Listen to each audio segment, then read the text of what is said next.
The theme of December 2025 is giving and receiving. A bunch of quotes from different lectures on that topic.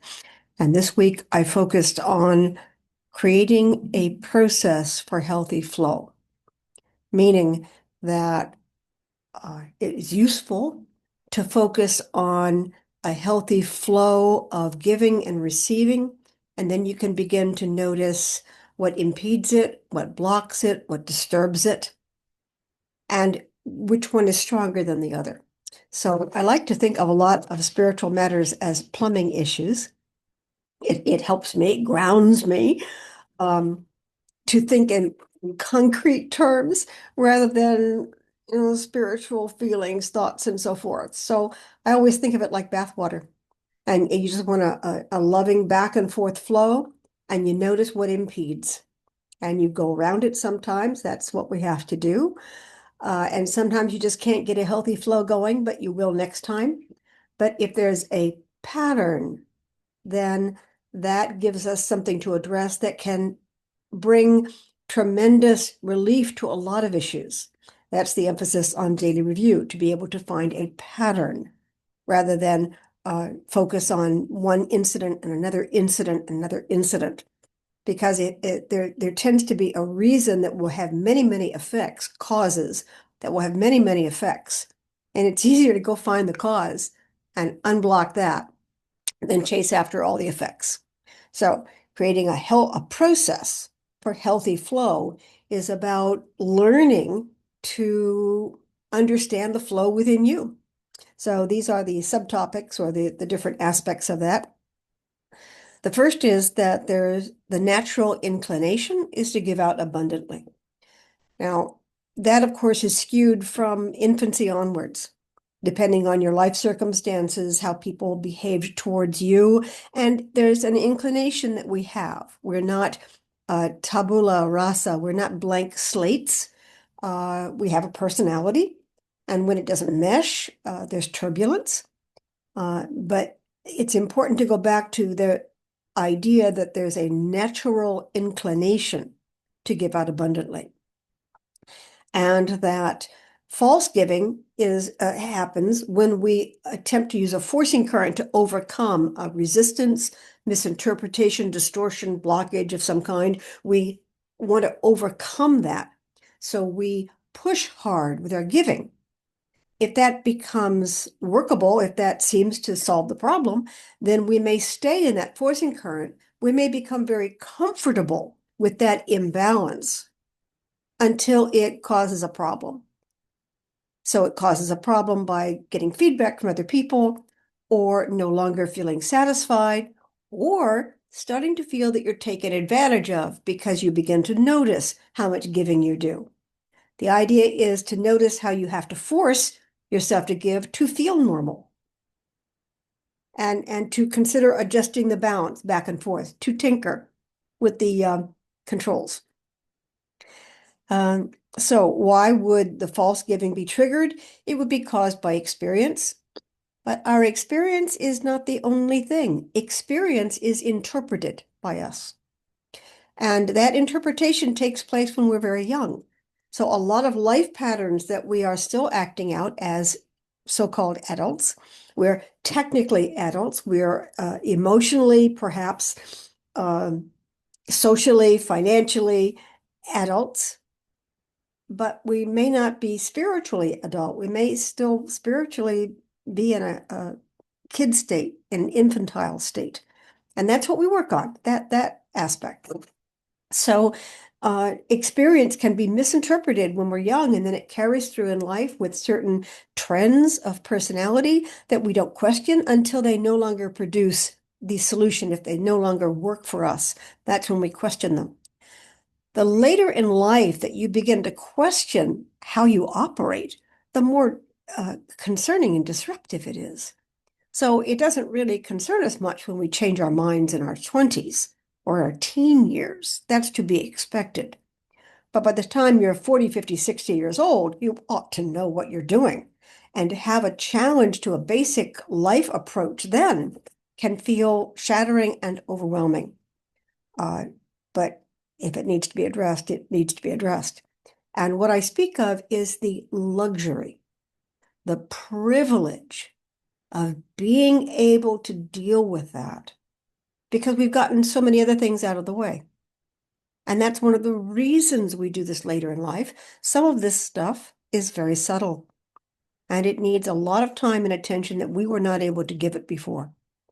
It also needs a very large number of life experiences that go counter to what we expect.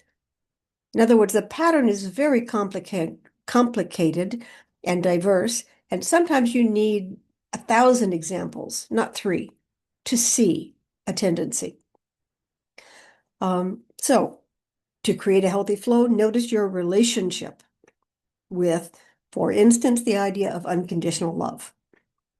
And this may take a while because at first glance, sure, unconditional love. I have it, I give it, etc.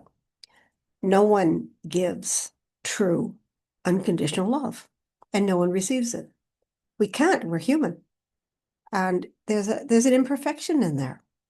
So that we have a response to that because, remembering this is spiritual work, we remember unconditional love.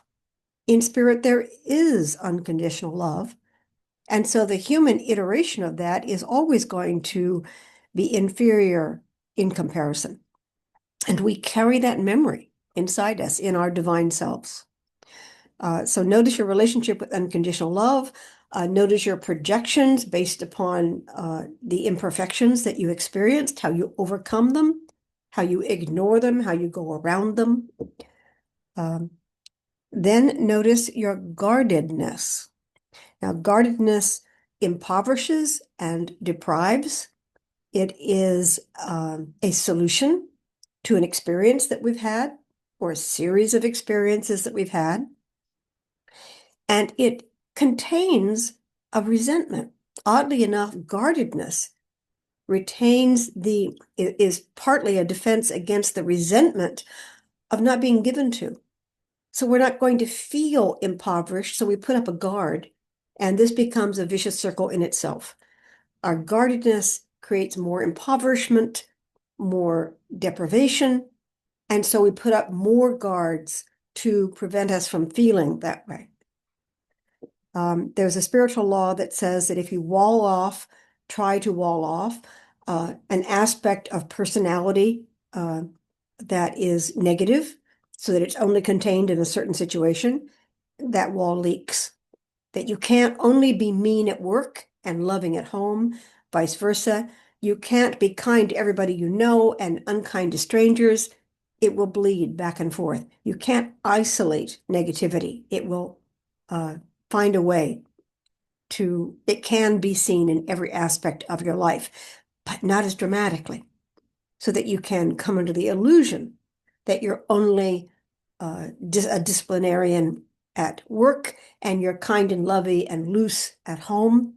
And that illusion will last for a while, but eventually there will be some back and forth crossover. We are affected to create this flow. It's important to realize that we are affected by the conscious and the unconscious feelings and thoughts of others. We're all in the soup together, and it's important to develop our sensory awareness of this, not to control others and not because this is bad, but so we can discern the difference between our thoughts and feelings and those around us. We don't want to be enmeshed so that we can't tell the difference. And also so that we can see others for who they are and interact with them instead of jumping into their situation and trying to co-own their issue. Sometimes it's their issue, not ours, and that objectivity can be of value. But when we aren't aware of the unconscious energy systems and thoughts and feelings, our own as well as others, then it's very difficult to create these, I'm going to use the word boundaries in the soft sense, just a discernment of yours versus mine, my experience, your experience, and then there's commonality. There's a place where these meet, where they have similar experiences, interpretations, understandings, feelings, and thoughts. Um, People talk about being immune. I'm not aware of other people. I don't get enmeshed. Immunity is the result of not being dependent upon. If we're dependent upon the others, this so-called immunity is actually a guardedness. It's an artificial separation where we want there to be a difference and we build walls because it allows us to function more easily. But if we're still dependent, then that wall is important and we will defend it. We need it. And then there are unconscious social distortions that we need to be aware of. This is where inherent bias, racism, sexism, misogyny. I was saying today that people in the majority have the privilege of being blind to their bias because it works. It works for the majority. It is seen by the minority because it doesn't work for them. So when the minority, who see it and feel it very deeply, try to communicate that to the majority says, what problem? And we have a series of thought processes and justifications and rationalizations that we haven't thought through, but we can certainly bring them up as a defense against this is a great way to operate and this will serve everybody. We're not seeing what the other person is saying. This is where it's important to hear other people and consider what they're saying because they may see something that we are blind to. So unconscious social distortions will block flow. And the last one is that overemphasizing past experience can be a problem. Remembering that each experience we have it's not just a series of facts. It's how we interpret those facts. It's how we weight those facts, how much emphasis we give to each component of it, the conclusions that we draw from those experiences. That's what really matters. So that an experience in childhood, once repeated, and Pathwork teaches that our life tasks are made up of events that will start in childhood and continue throughout life. Those experiences in childhood have led us to think a certain way, interpret a certain way, come to certain conclusions. And this can become emphasized and as if it's calcified year after year, decade after decade, so that we are claiming it's a rational response when it's actually the result of a number of factors. So if we overemphasize our past so-called experience, we're basically relying on our history. Now, back then we were less mature. By default, we were less mature. We had less life experience, obviously. We were less knowledgeable. We hadn't grown as much. So that by taking those conclusions and putting them in our past or projecting them forward, we're not living in the now. We're living in the past. So you want those experiences, you want to look at them, but you also want to shake them loose of what might have influenced them at the time. So how I felt about a specific incident when I was 25 was based on being 25. What were my life circumstances? What were my obligations? What was around me? What was my domestic situation like? What was my professional, financial? So many things affect that I would work towards a survival. I would work towards what was best for me and those I loved at the time. It's going to be radically different how I would engage with the same series of circumstances today based on who I have become. That's what I'm trying to emphasize here.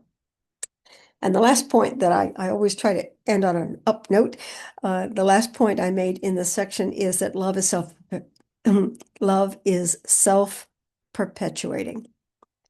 So that the idea is that if we can find the through line of love, real love, not bartered love or transactional love, or love as proof of who we are, or love as invitation to engage with somebody because there's something else we want, another form of transaction, that real love is self-perpetuating.